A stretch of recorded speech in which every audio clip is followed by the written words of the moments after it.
দয়া করে বলছি ভাইয়া, আমি হাত জোর করে বলছি, হ্যাঁ, তার বয়স যদি 45 বছর হতাও কোনো সমস্যা নাই, যদি 50 বছর হতাও আমার কোনো প্রবলেম নাই। সে আচ্ছা, আমার ভালো মনের একটা মানুষ হতে হবে। মানে মূল্যগত কথা হচ্ছে বয়স কোনো পেট না, আপনি একটা ভালো মনের মানুষ হ্যাঁ, আছেন, তাই তো? যারা সারা জীবন আচ্ছা তার সাথে আপু, সংসার আপনি করতে পারবে। হচ্ছে যে যদি কোনো প্রবাসী ভাই আপনার দায়িত্ব নিতে চায় তাহলে কি আপনি বিয়ে করবেন? অবশ্যই বিয়ে করবো, বিয়ে করবো না কেন? আচ্ছা, ওনারা তো হচ্ছে প্রবাসে থাকেন, আপনি তো দেশে থাকেন, তো ওনারা তো হয়তো মোবাইলের মাধ্যমে বিয়ে করবে, তো আপনি কি মোবাইলের মাধ্যমে বিয়ে করবেন? হ্যাঁ, অবশ্যই বিয়ে করবো, কেন করবো না? ঠিক আছে, তো মানে কথা হচ্ছে কালো হোক দলা হোক, সাথে যোগাযোগ কিভাবে করবে? সেলেন প্রথম করে নাম্বার আছে আপনাদের সাথে, এই নাম্বারে ফোন দিলে আমাকে পাবে। কেন, আপনার কি পার্সোনাল কোনো ফোন নাই? না ভাই, আমার কোনো পার্সোনাল ফোন নাই।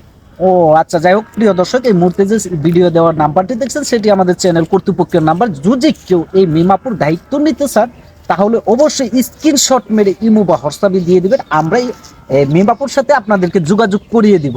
তো মিমাপু, আপনার কেমন বয়সে পাত্র চাচ্ছেন একটু দয়া করে বলবেন? আমি